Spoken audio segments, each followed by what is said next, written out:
In a quiet little village, nestled between rolling green hills, lived an old man named Thomas. He was frail, with a long white beard and deep wrinkles that told the story of his long life. He had no family, no riches, and no grand home, only a small wooden hut at the edge of the village. Thomas was known to everyone, but few paid him much attention. The children sometimes laughed at his ragged clothes, and the villagers rarely stopped to talk to him. He survived by doing small tasks for others, chopping wood, fixing broken fences, or helping in the fields. One cold evening, as Thomas sat outside his hut, staring at the starry sky, a little boy named Oliver approached him. Oliver was the baker's son, a kind-hearted child who often wondered why the old man was always alone. "Grandpa Thomas, why do you sit here alone every night?" Oliver asked curiously. Thomas smiled gently. "I watch the stars, my boy. They remind me that no matter how small we are all part of something bigger." Oliver thought for a moment and then asked, "But don't you feel lonely?" The old man sighed. "Loneliness is a strange thing.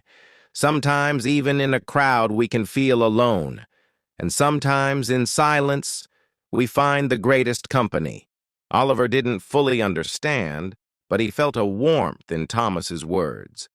That night he made a decision to visit the old man again. Little did Oliver know, this small act of kindness would change both of their lives forever. The next evening, as the sun dipped behind the hills, Oliver returned to Thomas's small hut, carrying a small loaf of bread wrapped in cloth. "I brought this for you," Oliver said, handing it to the old man. Thomas's eyes twinkled with surprise. "Thank you, my boy. This is very kind of you." Oliver sat beside him on the wooden bench. "Grandpa Thomas, why do you live alone? Don't you have a family?"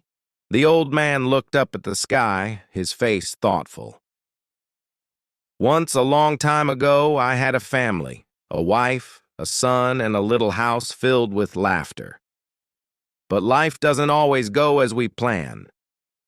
Oliver listened carefully, his young heart full of curiosity and sympathy. "My wife fell ill many years ago, and though I tried everything, I couldn't save her. My son grew up and left for the city, searching for a better life. He promised to return, but he never did." Thomas's voice was soft, but there was sadness in his eyes. Oliver frowned. "Maybe he lost his way. Maybe he still thinks about you." Thomas chuckled lightly. "Perhaps. Or perhaps he has a new life now, and I am just a memory." For a moment there was silence between them. Then Oliver spoke. "Well, if you don't have a family anymore, I can be your family." The old man looked at the boy in surprise.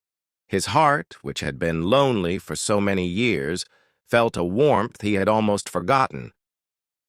From that night on, Oliver visited Thomas every day, bringing food, telling stories, and listening to the old man's wisdom. The villagers began to notice, and little by little, they too started showing kindness to the old man.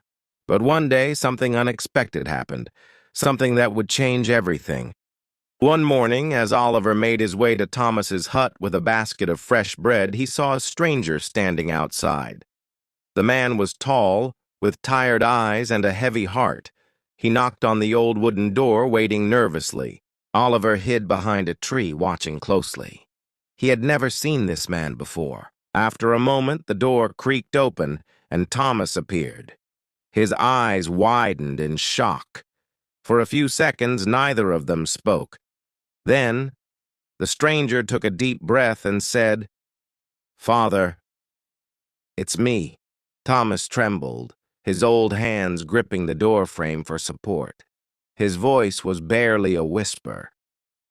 "Daniel?" The man nodded, his eyes filled with guilt and sorrow. "I'm sorry, Father. I should have come back sooner. I should have never left you alone." Tears welled up in Thomas's eyes.